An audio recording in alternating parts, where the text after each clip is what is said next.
তেজপুৰ পৌৰসভাৰ প্ৰথমগৰাকী অসমীয়া পৌৰপতি সাহিত্য কাণ্ডাৰী পদ্মনাথ গোহাঁই বৰুৱাই 1923 চনতে তেজপুৰ চহৰৰ বিভিন্ন প্ৰান্তত ৰোপণ কৰা বিভিন্ন জাতৰ সুস্বাদু লিচু গছে ইতিমধ্যে শতবৰ্ষ অতিক্ৰম কৰাত সাহিত্য কাণ্ডাৰীগৰাকীৰ প্ৰতিচ্ছবিত বন্তি প্ৰজ্বলন আৰু পুষ্পাঞ্জলি অৰ্পণেৰে আজি দিনজোৰা কাৰ্যসূচীৰে তেজপুৰত আৰম্ভ হয় লিচু উৎসৱ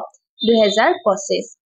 উল্লেখ্য যে বিশ্বৰ অন্য প্ৰান্তত পাবলৈ নোহোৱা বিভিন্ন জাতৰ মঙহল সুস্বাদু লিচুৰ বাবে ইতিমধ্যে বিখ্যাত হৈ পৰা তেজপুৰৰ লিচুৱে ৰাষ্ট্ৰীয় আন্তঃৰাষ্ট্ৰীয় পৰ্যায়ৰ বজাৰ দখল কৰাৰ লগতে লিচু খেতিৰে স্বাৱলম্বী হ'ব পৰা আৰু সাহিত্য কাণ্ডাৰী পদ্মনাথ গোহাঁই বৰুৱাই তেজপুৰ চহৰত ৰোপণ কৰা লিচু গছে ইতিমধ্যে শতবৰ্ষ গৰকাৰ গুৰুত্বপূৰ্ণ দিশটোৰ প্ৰতি লক্ষ্য ৰাখি লিচুৰ বতৰত এই বৰ্ষৰ পৰা তেজপুৰ লিচু উৎসৱ 2025 আৰম্ভ কৰাৰ এক আশাব্যঞ্জক সিদ্ধান্ত গ্ৰহণ কৰাৰ পিছত আজি পুৱা জিলা আয়ুক্ত অংকুৰ ভৰালীয়ে সাহিত্য কাণ্ডাৰীগৰাকীৰ প্ৰতিচ্ছবিৰ সন্মুখত বন্তি প্ৰজ্বলন কৰি এই তেজপুৰ লিচু উৎসৱ 2025 আনুষ্ঠানিকভাৱে উদ্বোধন কৰে। সাহিত্য কাণ্ডাৰীগৰাকীৰ নাতি উদয় কৃষ্ণ গোহাঁই বৰুৱা, সঞ্জয় কৃষ্ণ গোহাঁই বৰুৱা, শোণিতপুৰ জিলা পৰিষদৰ মুখ্য কাৰ্যবাহী বিষয়া কৰবী শইকীয়া কৰণ,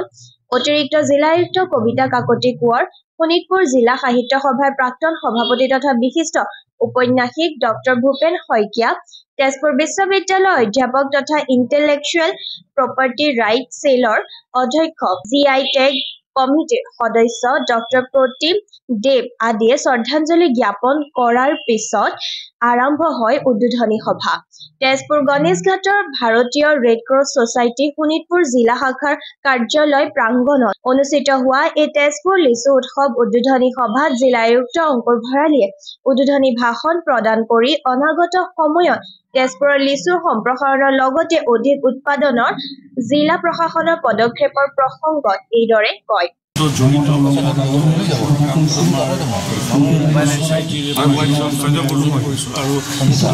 কৃষি বিভাগ আমি গম পাওঁ যে 100 বছৰ অতিক্ৰম কৰিছে সাহিত্য কাণ্ডাৰী পদ্মনাথ গোহাঁই বৰুৱাই 100 বছৰ আগতে লিচু লগাইছিলে। সেই লিচু গছৰ লিচু আমি এতিয়াও খাবলৈ পাই আছোঁ আৰু আমি কিছুদিনৰ আগতে এখন সভা কৰিছোঁ য'ত কৃষি বিভাগ, উদ্যোগ আৰু বাণিজ্য বিভাগ আৰু খেতিয়কসকলৰ লগত আমি কথা পাতিছিলোঁ। লিচুৰ যথেষ্ট চাহিদা আছে, মূল্য লিচুটো প্ৰিজাৰ্ভ কৰি আমি বাহিৰলৈ পঠোৱাৰ ক্ষেত্ৰত কেনেকৈ আমি প্ৰিজাৰ্ভ কৰিব এই ক্ষেত্ৰত তেজপুৰ বিশ্ববিদ্যালয় বা সকলৰ দ্বাৰা যোগাযোগ আহিছিল। প্ৰথমতে আমাৰ উত্তৰ পশ্চিম ভাৰত গৱেষণা কৰাৰো থল আছে। আমি আচলতে জানিব পাৰিছোঁ যে প্ৰায় 70গৰাকীমান লিচু খেতিয়কে এতিয়া লিচু কৰি আছে ইয়াত আৰু প্ৰায় 300 বিঘামান মাটি ফল লিচু আৰু আমি খেতিয়ক সেইকাৰণে ইয়াৰ যিটো চাইণ্টিফিক খেতিয়কে 10 বিঘা 5 বিঘা 8 বিঘা এনেকুৱা মাটিত খেতি কৰিছে। বছৰ আগতেই ভিতৰত লিচু তেজপুৰ দক্ষিণ চীনত বাঢ়িব। লিচুৰ খেতিটো লিচুৰ লগত শতিকাৰ পৰাহে গতিকে আমি আশা ৰাখিছোঁ যে এই প্ৰচেষ্টা আজি যি আৰম্ভ হৈছে অনাগত দিনত আৰু পৃথিৱীৰ ভিতৰত আটাইতকৈ বেছি উৎপাদনকাৰী দেশ আয়োজন কৰা হ'ব। ইয়াৰ প্ৰসাৰ আৰু খেতিয়কসকলে উচিত মূল্য চীন দেশত লিচু খুব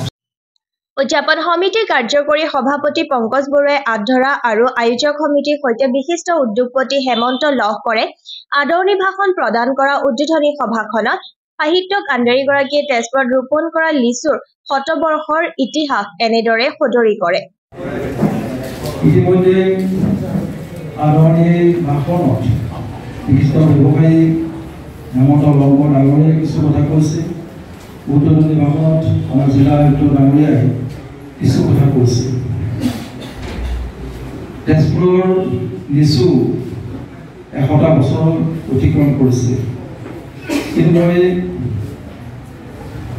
তেজপুৰৰ লিচুৰ কথা কোৱাৰ আগতে আনহাতে তেজপুৰ বিশ্ববিদ্যালয়ৰ অধ্যাপক ডক্টৰ প্ৰতিম দেৱ, কৃষি বিভাগৰ যুটীয়া সঞ্চালক তথা ভাৰপ্ৰাপ্ত জিলা কৃষি বিষয়া নৰেন চন্দ্ৰ শৰ্মায়ো ভাষণ প্ৰদান কৰাৰ পিছতে বিভিন্ন প্ৰজাতিৰ লিচুৰ বিক্ৰী আৰু প্ৰদৰ্শনী আনুষ্ঠানিকভাৱে মুকলি কৰে শোণিতপুৰ জিলাৰ অতিৰিক্ত জিলায়ুক্ত কবিতা কাকতি কোঁৱৰে। উল্লেখ্য যে তেজপুৰৰ এই লিচু কেন্দ্ৰ কৰি কেনেকৈ তেজপুৰৰ পৰ্যটন উদ্যোগ আৰু অধিক শক্তিশালী কৰিব পাৰি সেই লক্ষ্যৰে প্ৰথমবাৰৰ বাবে তেজপুৰত লিচু উৎসৱ 2025 আয়োজন কৰা হৈছে বুলি উদ্যোক্তাসকলে জানিবলৈ দিয়ে। এই লিচু উৎসৱৰ উদযাপন সমিতিৰ সৈতে সহযোগিতা আগবঢ়াইছে শোণিতপুৰ জিলা প্ৰশাসন, ভাৰতীয় ৰেড ক্ৰছ ছ'চাইটি, শোণিতপুৰ শাখা, উত্তৰ পূব বণিক আৰু উদ্যোগ সন্থা, তেজপুৰ অসমীয়া ব্যৱসায়ী উন্নয়ন পৰিষদৰ লগতে সাহিত্য কাণ্ডাৰী পদ্মনাথ গোহাঁই বৰুৱাৰ পৰিয়ালবৰ্গই।